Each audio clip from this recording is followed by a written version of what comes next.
Well, thank you very much. It's an honor to have the President of Ukraine with us. We've had a lot of good discussions, a lot of good talks, and I think progress is being made, very substantial progress in many ways.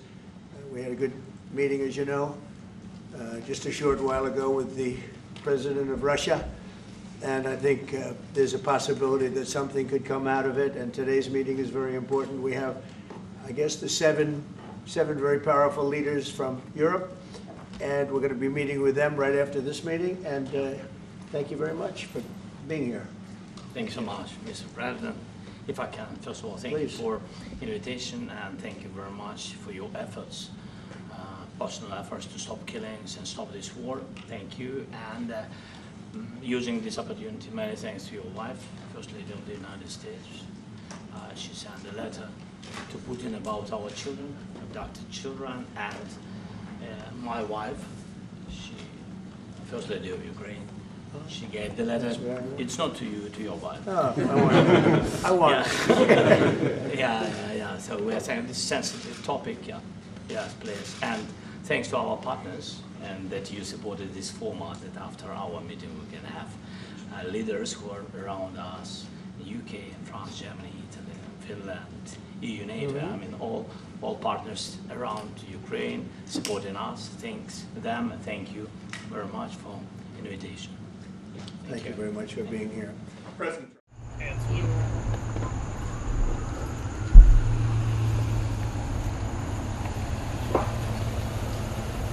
Ready, two. Ready, doors. Ready, pop. Ready, open. Mr. Secretary Myself General, first. President, hold. Is it okay? you look marvelous. Very handsome as always. Nice to see you, my friend. Ready, close. Thank you so much. Ready, shut. Very nice. How are you? Yes, we know the advisor. So good to see you. So good to see you. Momentous day.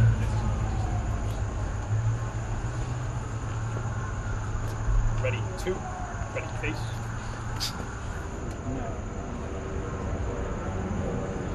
And salute.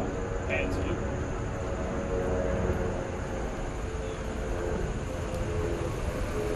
Ready, two. Ready, doors. Ready, pop. Ready, open. Madam President, what a pleasure to see you again. Ready, close. Ready, shut.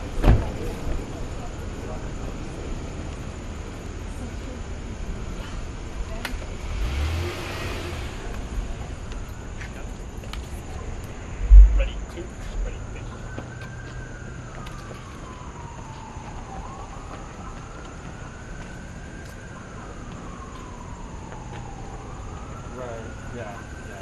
And salute. And salute.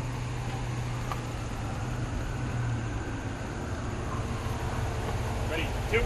Ready, doors. Ready, pop. Ready, open. Mr. Prime Minister. Nice to see you again. Ready, close. Ready, shut.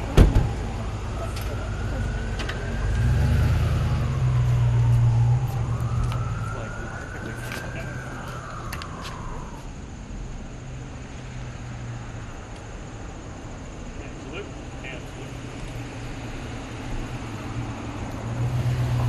Ready, two.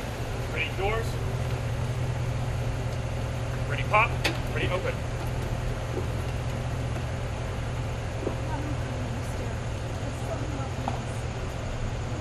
Ready, close. Ready, shut.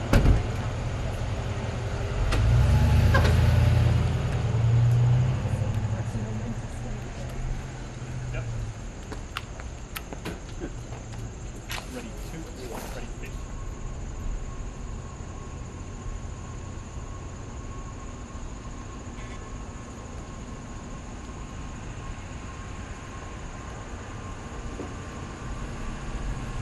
And salute. And salute.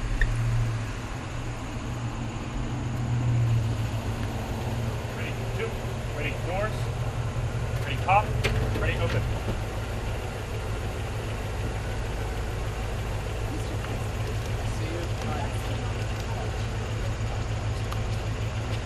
Ready, close.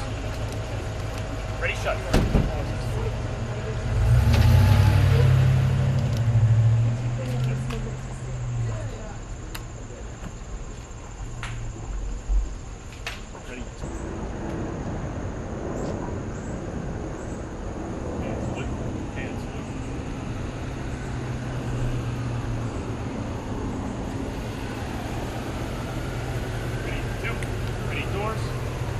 pop, ready, open.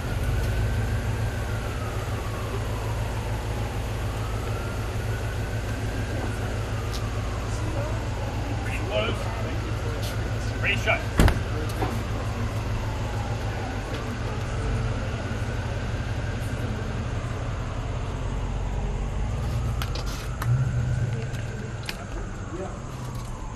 Ready. And salute, and salute. Ready, two. Ready, doors. Ready, pop. Ready, open. Mr. Kessler, so much to see you. How are you? How are you? Ready, close. Ready, shut. Ready, face. Happy to be here again. Thank you. That's it.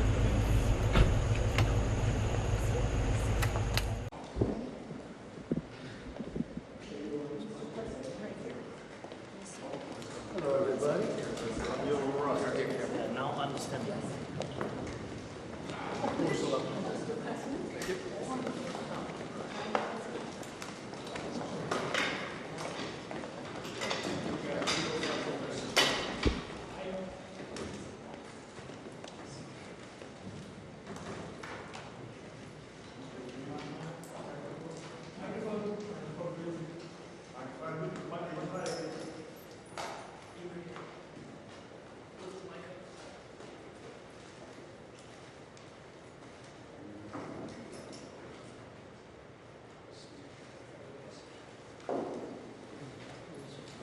Not a good day.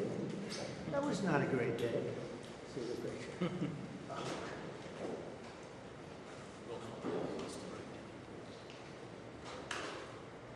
Is everything okay? You all set?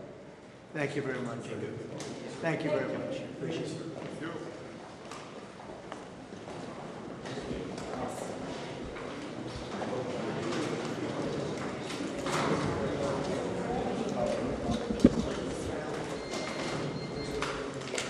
Well, thank you very much. It's a great honor to have you here. Special place. White House is special no matter where you're from. Represents so much, and it really is beautiful. And thank you for all of the wonderful things that took place today. We've had a very successful day thus far. Important discussions as we work to end the killing and stop the war in Ukraine. We're all working for the same goal. Very simple goal. We want to stop the killing, get this settled. I've just had the honor of being with President Zelenskyy and all of the discussions that we've had. We covered a lot of territory, and I spoke indirectly with President Putin today. We're going to call President Putin right after this meeting. I'm sure we're going to have a solid meeting, good meeting, maybe a great meeting, and we're going to try and work out a trilat after that and see if we can get it finished, put this to sleep, because this is not since the Second World War has there been anything like this. So I'm honored to welcome NATO Secretary General Mark Rutte, who's a great gentleman, great political leader in Europe generally, but now he's the NATO Secretary General, and you're doing a fantastic job. Thank you very much, Mark. Prime Minister Starmer of the United Kingdom, our friend and my friend, and doing really well, and people like him a lot. We all like him. Everyone knows President Macron of France, who's been with me from the beginning, one of the first people I met as a foreign dignitary, and I liked him from day one. And I like him even more now. That's pretty good. That's unusual. That's a pretty unusual thing. Prime Minister Meloni of Italy, who's a really a great leader and an inspiration over there. She's served now, even though she's a very young person, she's served there for a long period of time relative to others. They don't last very long. You've lasted a long time. You're going to be there a long time. Chancellor Merz of Germany, who is a very strong person and a very strong leader and very highly respected in Germany. And he's my friend, and it's an honor to have him as my friend. Thank you very much. Very good. You look great with your tan. Where did you get that tan? I want to get a tan like that. President Stubb of Finland, and he's somebody that, where are we here? Huh? Where? Oh, you look better than I've ever seen you look. But you've done a great job, and we wanted to have you here because you're somebody that we all respect. And you've had a lot to do with the success, I think, and the potential success. And thank you very much for being here. We appreciate it. And the President of the European Commission, Ursula von der Leyen, who is somebody that we just made a big deal with all of those countries. I don't know. I think you might be more powerful than all these guys at this table. I don't know. But we had a great negotiation, and you're respected all over the world. So I want to thank you very much for being here. It's a great honor to have you. The Alaska summit reinforced my belief that while difficult, peace is within reach, and I believe that in a very significant step, President Putin agreed that Russia would accept security guarantees for Ukraine, and this is one of the key points that we need to consider, and we're going to be considering that at the table also, like who will do what, essentially. I'm optimistic that collectively we can reach an agreement that would deter any future aggression against Ukraine, and I actually think there won't be. I think that's even overrated, largely overrated, but we're going to find out, and I think that the European nations are going to take a lot of the burden. We're going to help them, and we're going to make it very secure. We also need to discuss the possible exchanges of territory, taking into consideration the current line of contact. That means the war zone, the war lines that are pretty obvious, very sad, actually, to look at them. And negotiating positions. President Putin, also, you have President of Ukraine, who is you just met a little while ago, and we're going to try and get a three-party meeting, maybe as soon as we can. And I have a feeling you and President Putin are going to work something out. Ultimately, this is a decision that can only be made by President Zelenskyy and by the people of Ukraine working also together in agreement with President Putin. And I just think that's very good things are going to come of it. So I hope we have a good meeting. And if we can have a good meeting, I'll set up a meeting with President Putin. And if you'd like, I'll go to that meeting. And not that I want to do that, but I will do that because we want to save a lot of people from dying. A lot of people are dying, and we got to save them. We got to save it. 5,000, 6,000, 7,000 people sometimes a week. All of us would obviously prefer an immediate ceasefire while we work on a lasting peace, and maybe something like that could happen. As of this moment, it's not happening, but President Zelenskyy and President Putin can talk a little bit more about that. You know, in the 6 or so wars that we stopped, we haven't had a ceasefire. And so I don't know that it's necessary. You can do it through the war, but it would be, I like the ceasefire from another standpoint. You immediately stop the killing. But I believe a peace agreement at the end of all of this is something that's very attainable, and it can be done in the near future. With all of the wars that I got involved in, we only have this one left.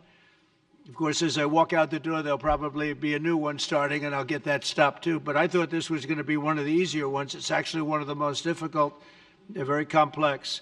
The next step would be for a trilateral meeting, and that will be worked out. And I just look forward to working and having a great result. We're going to spend a lot of time today talking about, and we're really honored you guys came over. I mean, these are the heads of major countries and respected all over Europe. And they speak for, largely, I think I should say, but pretty much for the other countries of Europe. And we will come to a resolution today, I think, on almost everything, including probably the security. And that's pretty much the story. I'd like to say, Mr. President, would you like to say something? You have the media. If you want, you could come over and you could stand, you could use mine, or you could just turn around, whichever you feel comfortable with. Thank you so much. I can speak without microphone. Thank you so much. I think that we had very good conversation with President Trump. Very good. And it really was the best one.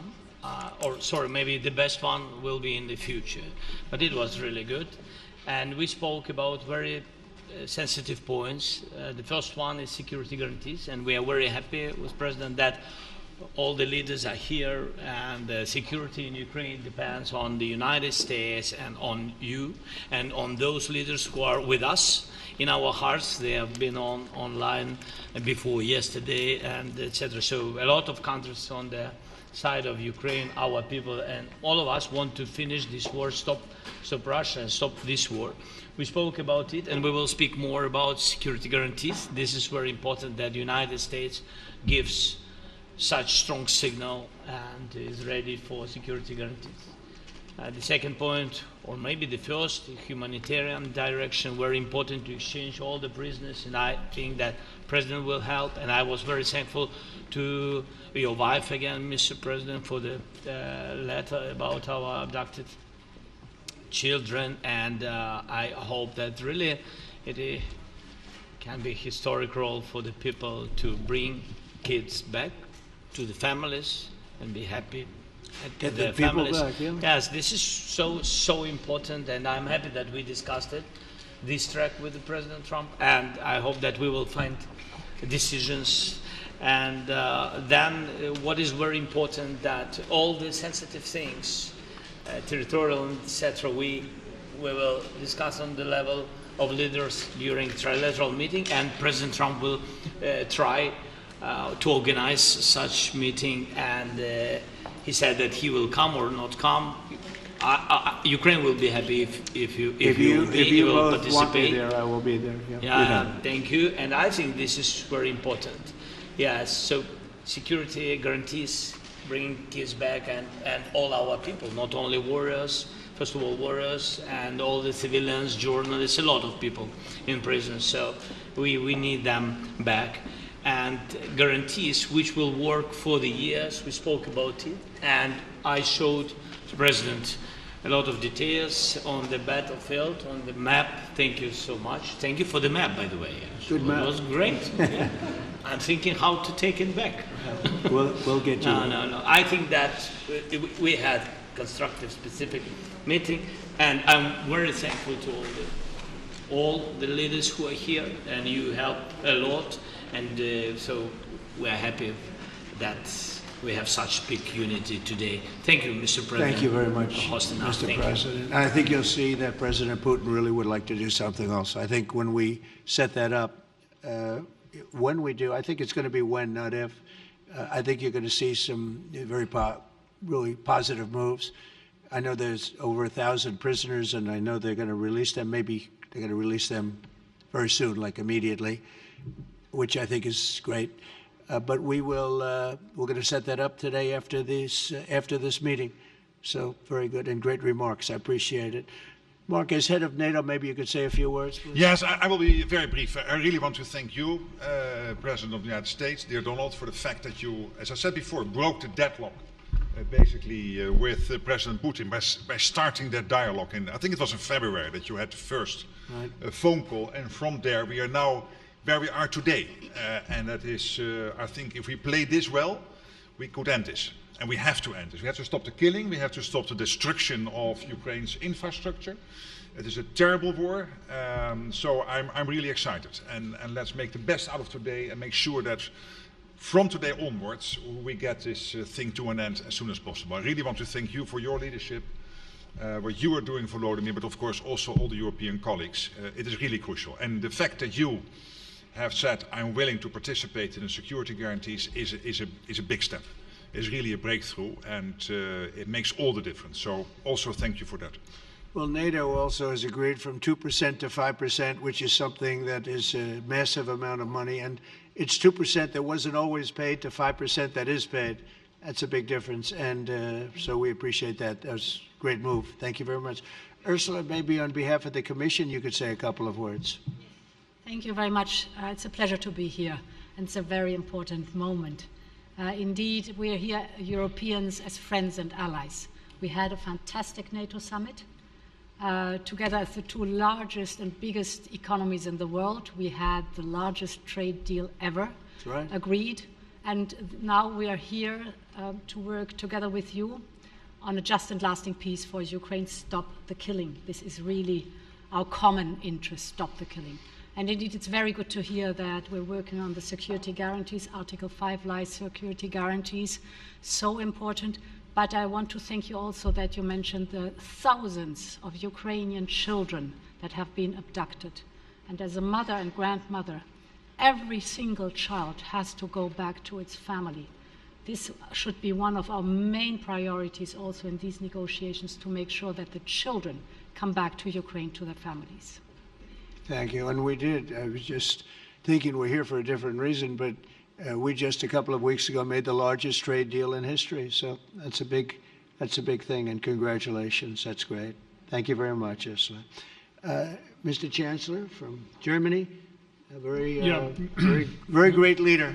Mr. President, Please. dear Donald, many thanks for having us today. I think this is extremely helpful that we are meeting and hearing that the two of you are having such a good meeting today here in Washington. The next steps ahead are the more complicated ones now. The path is open. You opened it last Friday. But now the way is open for complicated negotiations. And to be honest, we all would like to see a ceasefire, the latest from the next meeting on. I can't imagine that the next meeting would take place without a ceasefire. So let's work on that, and let's try to put pressure on Russia, because the credibility of these efforts we are undertaking today are depending on at least a ceasefire from the beginning of the serious negotiations from next step on. So I would like to emphasize this aspect and would like to see a ceasefire from the next meeting, which should be a trilateral meeting wherever it takes place. Well, we're going to let the president go over and talk to the president, and we'll see how that works out, and if we can do that. I will say, and again I say it, in the 6 wars that I've settled, I haven't had a ceasefire. We just got into negotiations, and one of the wars was, as you know, in the Congo was 31 years long. Another one that we settled last week with 2 great countries was 35 years going on, and we had no ceasefire. So if we can do the ceasefire, great. And if we don't do a ceasefire, because many other points were given to us, many points were given to us, great points. Please, Georgia, go ahead. Well, thank you very much, Donald, Mr. President, for hosting us today in this important meeting. And I think it is an important day, a new phase, after 3 years and a half that we didn't see any kind of sign from the Russian side that there was a willing for dialogue. So something is changing, something has changed, thanks to you. Thanks also to the stalling in the battlefield, which was achieved with the bravery of Ukrainians and with the unity that we all provided to Ukraine.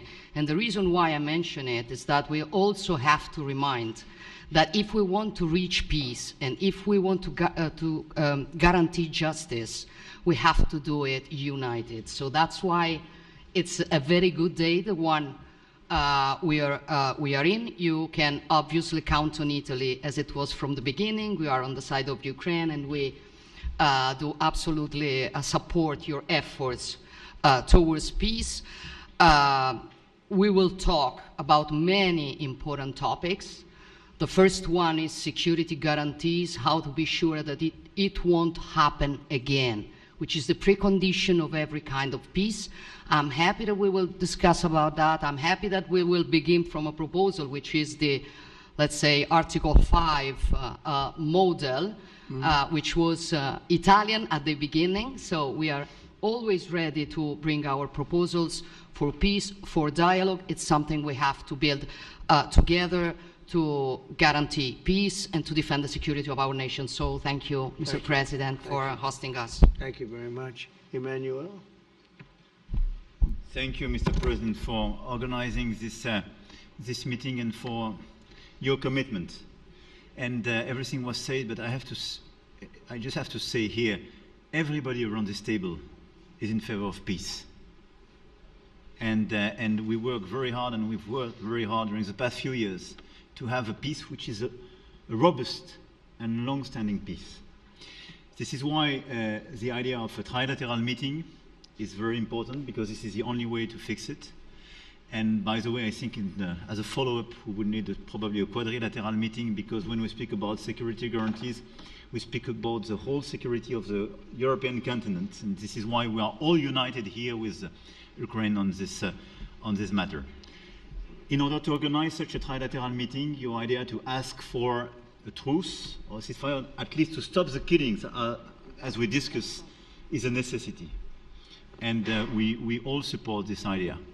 And in order to have such a long-standing peace for Ukraine and for the whole continent, we do need these security guarantees. And the first one is clearly a credible Ukrainian army for the years and decades to come. And the second one is our own commitment, all of us. And we worked very hard during the past few months among the coalition of the willings, with the support of NATO, to build the different pillars of security guarantees and our commitments. And you can be sure that the Europeans are very lucid about the fact that they have their fair share in these security guarantees for Ukraine, but their own security is clearly at stake in this situation. So you can count on us, as we can count on you, in order to deliver this robust peace for both Ukraine and Europe. Thank you very much, Emmanuel. Mr. Prime Minister. Thank you very much, Mr. President, and thank you for hosting us here. Can I start where Emmanuel started, which is we all want peace. The war in Ukraine has had a huge impact, particularly on the Ukrainians who've borne the brunt of it, but it's also had an impact on Europe and on the United Kingdom. There's not a family or community that hasn't been affected.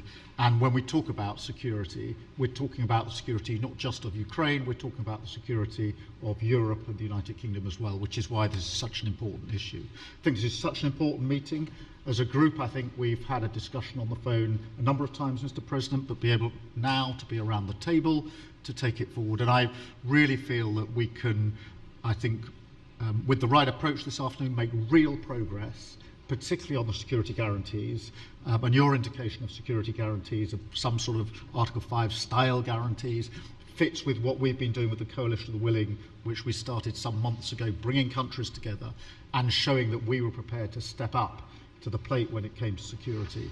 With you coming alongside, the US alongside what we've already developed, I think we could take a really important step forward today. A historic step, actually, could come out of this meeting in terms of security for Ukraine and security in Europe. I also feel that we can make real progress towards a just and lasting outcome. Obviously, that has to involve Ukraine, and a trilateral meeting seems the sensible next step. So thank you for being prepared to take that forward, because I think if we can ensure that that is the progress out of this meeting, both security guarantees and some sort of progress on trilateral meeting of some sort to bring some of the difficult issues to a head, then I think today will be seen as a very important day in recent years in relation to a conflict which has gone on for 3 and a bit years, and so far nobody's been able to bring it to this point. So I thank you for that. Well, thank you very much. And, you know, it's very interesting because this is the first for the White House. You can't say that very often. It's seen a lot over the years, since 1800, 1799, to be almost exact. But this is the first where we've had so many prime ministers, presidents, the heads of European nations. And by the way, Alex, I'd like you to say a couple of words, too. You're a young, powerful man. Before I finish up, I want you to say a couple of words. Go ahead. I'll take the notion of youth back to my wife and try to convince her. Thank you very much, Mr. President. I think in the past 2 weeks, we've probably had more progress in ending this war than we have in the past 3.5 years. And I think the fact that we're around this table today is very much symbolic in the sense that it's Team Europe and Team United States helping Ukraine. And the progress that we're looking out of this meeting is about the security guarantees, which are a big part of this. And then, of course, moving towards a process with a trilateral meeting with you and President Putin and President Zelenskyy. Some of the international media might wonder, why is the President of Finland here? I think the reason is probably that we might come from a small country, but we have a long border with Russia, over 800 miles. And we, of course, have our own historical experience with Russia from World War II, the Winter War and the War of Continuation. And if I look at the silver lining of where we stand right now, we found a solution in 1944, and I'm sure that we'll be able to find a solution in 2025 to end Russia's war of aggression and find and get a lasting and just peace. The situation is very difficult, but that's why we're here. Thank you, Alex, very much. Good job.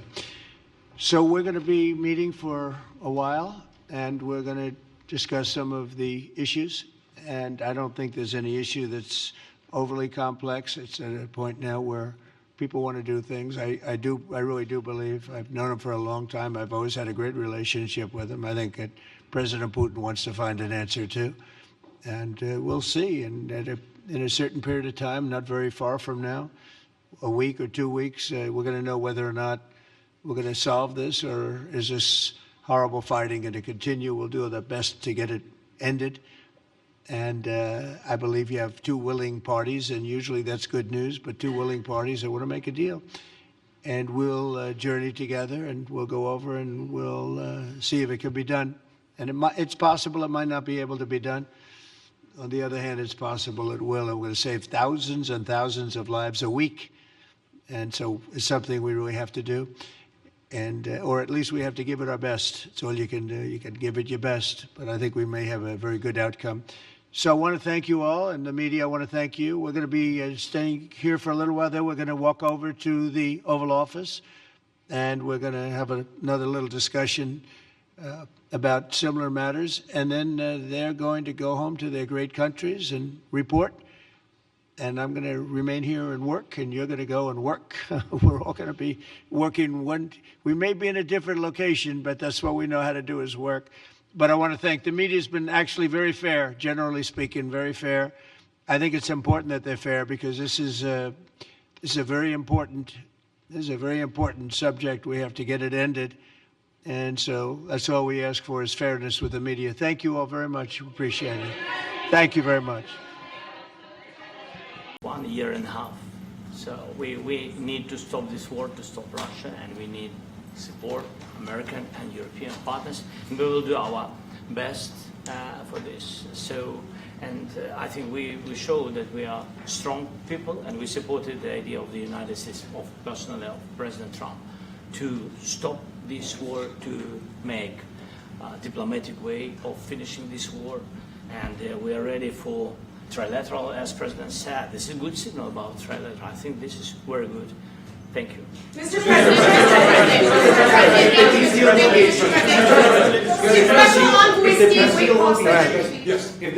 if the peace deal will be achieved, are you going to be willing to send American peacekeepers to Ukraine? Well, we're going to work with Ukraine. We're going to work with everybody, and we're going to make sure that if there's peace, the peace is going to stay long term. This is very long term. We're not talking about a 2-year peace and then we end up in this mess again. We're going to make sure that everything's good. We'll work with Russia. We're going to work with Ukraine, and we're going to make sure it works. And I think if we can get to peace, it's going to work. I have no doubt about it.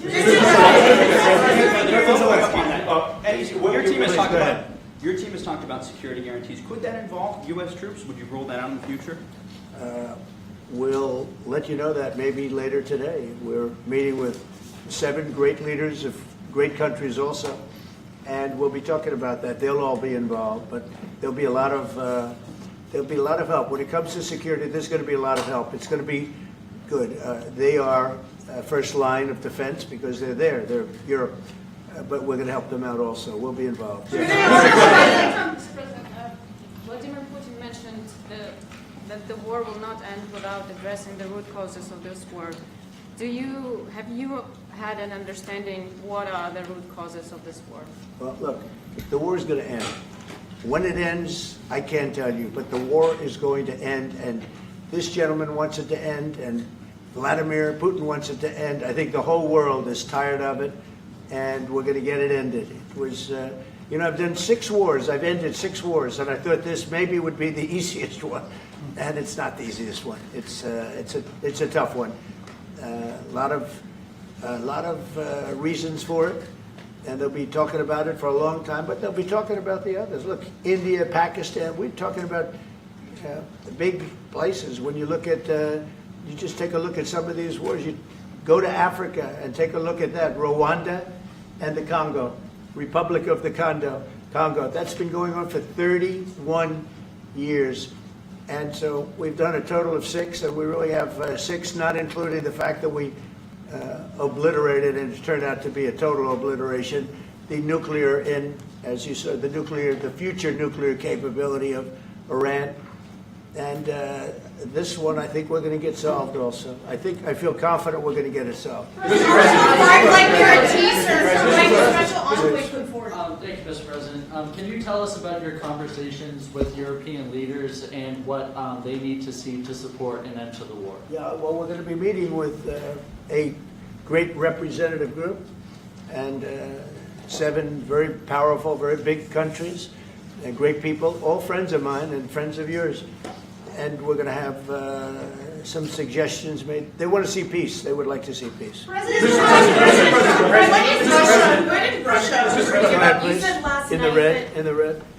President Trump, do you think it's fair to, for Ukraine and for Russia to achieve a lasting and durable peace if Ukraine cedes its territories that Russia hasn't yet conquered? Do you think it's a fair peace for Ukraine? We're going to have a lasting peace. Just to answer the first part of your question, we're going to have a lasting peace. I hope it's going to be immediately. I hope it doesn't have to go on. And I think people of the whole world is going to be very happy when that's announced. Mr. President, you posted on social media, Mr. President, a very touching letter from the First Lady. And the letter was hand-delivered to President Putin. And it calls for an end to the war, essentially, because of the children and the children's future. Why did the First Lady feel that letter was necessary? Was it because she believes that Mr. Putin is the aggressor in the war? Is a similar letter being hand-delivered to President Zelenskyy? So the First Lady felt very strongly. She's watched the same thing that you watch and that I watch. I see things that you don't get to see, and it's horrible. But when she's got a great love of children, she has a wonderful son that she loves, probably more than anybody, including me. I hate to say it, but she loves her son. She loves children, and she hates to see something like this happening. And that goes for other wars too. I mean, she sees the heartbreak, the parents, the funerals that you see on television. Always funerals. We want to see something other than funerals. No, she felt. It was a beautiful letter. It was very well received by him. And she did ask me to say, you know, she would love to see this end. She would love to see it end. And she says it very openly, very proudly, and with great sorrow because so many people have been killed. Mr. President, last week, Brian, go ahead, Brian. Yes, sir. I've got a question for each of you. Yes. First of all, Mr. President Zelenskyy, you look fabulous in that suit. I said the same thing. Yeah, you look good. I said the same thing. Yeah, looks good. I said the one that attacked you last time. See, now he's I remember that. Yeah, I apologize to you. You look wonderful. No, my first question for you, President Zelenskyy. In the same suit. You see, I changed. You are not. Maybe yours is much better. Real quickly, upon peace, God willing we get peace, are you open to holding an election in your country? Yes, of course. We are open for election, yes. We have to do safety circumstances. And a little bit, we need to work in the parliament, because during the war you can't have elections, but we can do security. We need, maybe, how to say, we need a truth, yes, everywhere, the battlefield, in the sky, and the sea, yeah, to make possible for people to do democratic, open, legal elections. So you say during the war you can't have elections. So let me just say 3.5 years from now, so you mean if we happen to be in a war with somebody, no more elections. Oh, that's good. I wonder what the fake news like this idea? Yeah. No. Speaking of news, I got a question for you. This sounds insane for me even to ask this, but do you think the American media really doesn't even want a peace deal because they've seen they've been so critical of you every step of the way as you lead the charge for peace? It's an amazing phenomenon. I said that if in the settlement you got Moscow, St. Petersburg, and thousands of miles around them, they would say, I made a bad deal. The level of hatred and animosity is incredible. Not with all. I mean, we have great people up here. We also have terrible people up there that I think are told what to say. But, you know, in solving all of these wars, they don't even write about it. You know, I saw major wars. I saw wars that have been going on for 31, 35, and 37, and a couple of quicker ones. One that was going to go into a full-blown deal very quickly. You know what the one I'm talking about. It was a big one. But they don't even write about that. No matter what I do, no matter what, and you know, this is not anything to do with you. It's probably to your advantage in a certain way. But no matter what I do, no matter what deal I make, from my standpoint, you'll come out good. Maybe President Putin will come out good. But they'll say, Trump was absolutely horrible. It's just that, and I've lived with that for a long time. I've lived with it since just before the first election. I used to get great publicity. Now I get the worst publicity anyone's ever gotten in office, but I won in a landslide, so that people understand. They're the only ones that count, ultimately. But I've also had great reporters. I've had journalists that are very good. But it's very sad when you do the right thing. As an example, they said, because of the fact that Vladimir Putin came to American soil, this was a tremendous defeat for Donald Trump. No, it was really wonderful that he did it. It was a hard thing for him to do, to be honest with you. It was the opposite of what they said, but they said it. Now, if he didn't come, they'd say that was also bad for Trump. You know, there's no way. And there's just a great dishonesty of the press, and I think that's why it's lost its credibility. You know, its credibility is at an all-time low. We have a thing going on right now in D.C. We went from the most unsafe place anywhere to a place that now people, friends are calling me up, Democrats are calling me up, and they're saying, sir, I want to thank you. My wife and I went out to dinner last night for the first time in 4 years, and Washington, D.C. is safe, and you did that in 4 days. I'll tell you, it's safe. I had another friend of mine, he has a son who's a great golfer, he's on tour, and he came in fourth yesterday in the big tournament where Scotty Scheffler made the great shot, and he said his son is going to dinner in Washington, D.C. tonight. I said, would you have allowed that to happen a year ago? He said, no way, no way. He said, what you've done is incredible. And I think the people realize it. But the press says, he's a dictator, he's trying to take over. No, all I want is security for our people. But people that haven't gone out to dinner in Washington, D.C. in 2 years are going out to dinner. And the restaurants the last 2 days were busier than they've been in a long time. Thank you. I walked around yesterday with MTG. If you can walk around with D.C. with MTG and not be attacked, the city is safe. Thank you, Mr. President. Last week you warned of what you called severe consequences if a 30-day ceasefire or any type of ceasefire were not agreed to by Russia. Will there be severe consequences? Does that change because of I don't think you need a President ceasefire. You know, if you look at the 6 deals that I settled this year, they were all at war. I didn't do any ceasefires.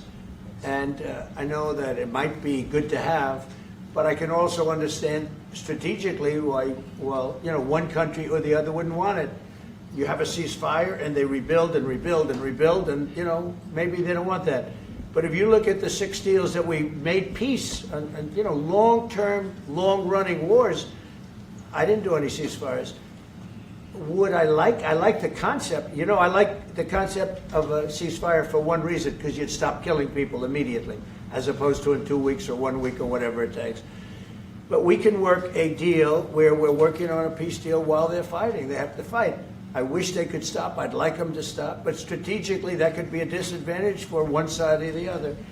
But all of these deals I made without even the mention of the words ceasefire. President Zelenskyy, can you explain the decision to offer Ukraine Article 5-like security guarantees, but stop short of pushing for their full membership? Yeah, well, we haven't done anything on that yet.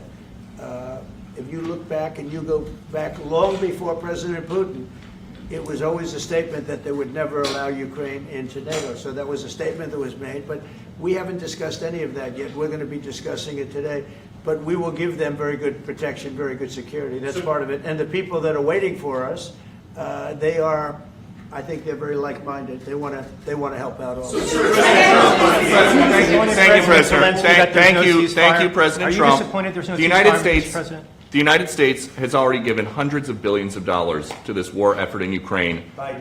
At best, it is a stalemate, and the killing continues. So, President Trump, how much more is the United States willing to give Ukraine? And President Zelenskyy, how much more do you want?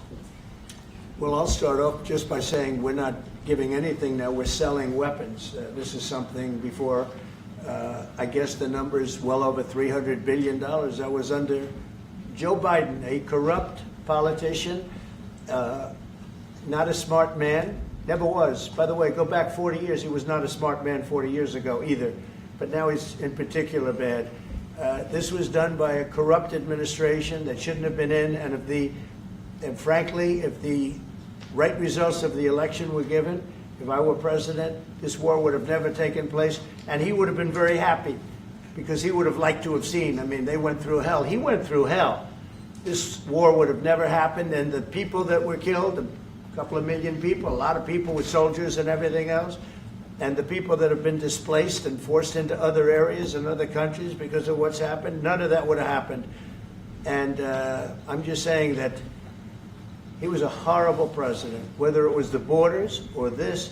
He was just a horrible, corrupt president. Mr. President, you want to I can. Thank you so much. So first of all, we have possibility now to buy weapon from the United States. We are thankful for this program and this opportunity. We are thankful for Europe. They pay for this, and through NATO program, for example, Pearl and etc. We have some programs where we can have some money to finance this, and this is a part. I think it's not a part for the war and to defend us. It also will be a part for security guarantees, to strengthen our army, to rearm Ukrainian army. This is very, very important.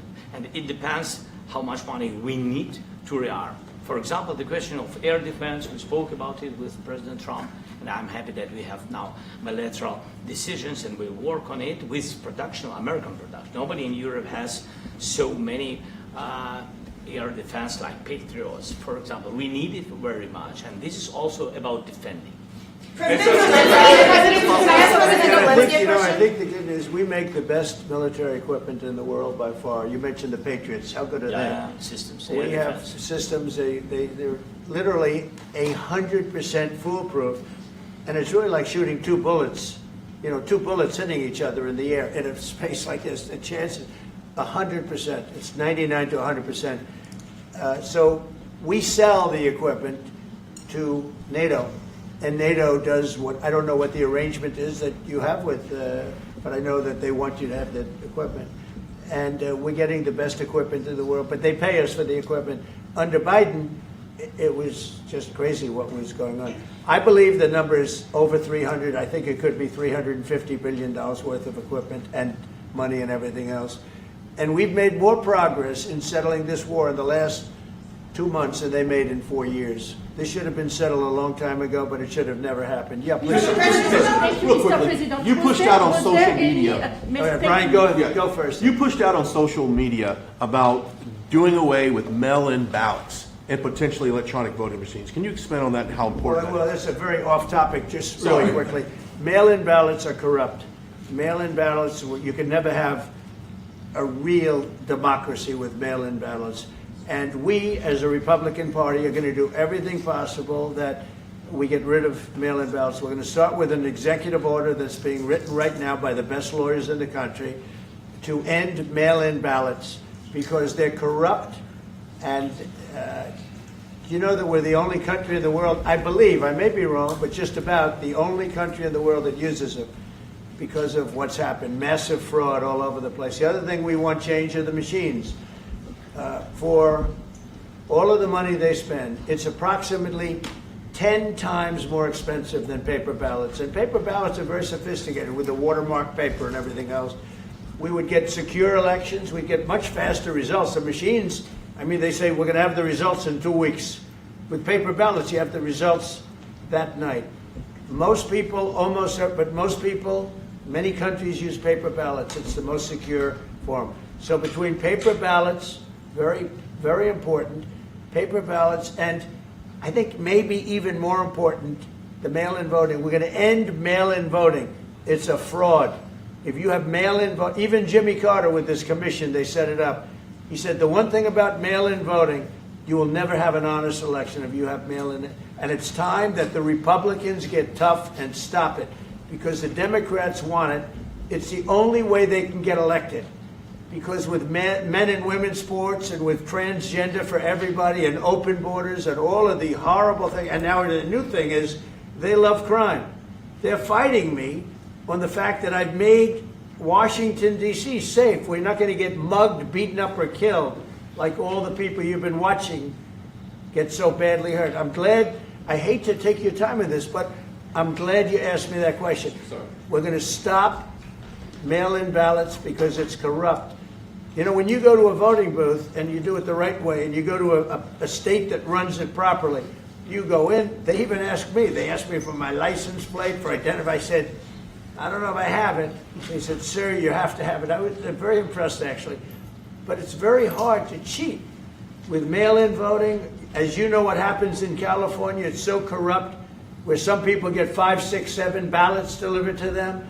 Now, we got to stop mail-in voting, and the Republicans have to lead the charge. The Democrats want it because they have horrible policy. If you have mail-in voting, you're not going to have many Democrats get elected. That's bigger than anything having to do with redistricting, believe me. And the Republicans have to get smart. We're not going to have a country. I said for a long time at rallies, you need borders and you need free and fair elections. Those two things, otherwise you don't have. We have strong borders now. In 90 days, Mr. President, we didn't have 1, 0, 0, and 3 months. Not one person came in illegally into our country. In fact, even I find that hard to believe, but it's run by a little bit of a liberal group that put out the numbers, so I guess it's, but 0, 0, and 0. You go back a year ago, 2 years ago, 3, millions of people poured into our country. It was terrible. Thank you very much. What security guarantees do you need from President Trump to be able to make a deal? Is it American troops, intelligence, equipment? What is it? Everything. And really, it includes 2 parts. First, strong Ukrainian army. That's what I began to discuss with your colleagues. And it's a lot about weapon and then people and training missions and intelligence. And second, we will discuss with our partners. It depends on the big countries, on the United States, on a lot of our friends. And Mr. President, are you willing to commit American troops to that NATO-like protection in order to get President Zelenskyy to a deal today? Well, I don't know if you define it that way, but NATO-like, I mean, we're going to give, we have people waiting in another room right now. They're all here from Europe, biggest people in Europe, and they want to give protection. They feel very strongly about it, and we'll help them out with that. I think it's very important. I think it's very important to get the deal done. You've been involved with the peacekeeping in Ukraine since your first day in the administration. What would you say to the Ukrainian people right now who are suffering under the Russian attacks and hoping that the American people will stand with them? Well, I know Ukrainian people. I've known many over the years. They're great people. They're smart. They're energetic. They love their country. I mean, they love their country, and we want to get this war ended. That's all I can do. I love the Ukrainian people, but I love all people. I love the Russian people. I love them all. I want to get the war stopped. Very important. Mr. President, was there any aspect of your discussion with Vladimir Putin that left you disappointed? Look, we just spoke to, I was just telling the President, I just spoke to President Putin indirectly, and we're going to have a phone call right after these meetings today. And we may or may not have a trilat. If we don't have a trilat, then the fighting continues. And if we do, we have a good chance. I think if we have a trilat, there's a good chance of maybe ending it. But he's expecting my call when we're finished with this meeting. Thank you very much, everybody.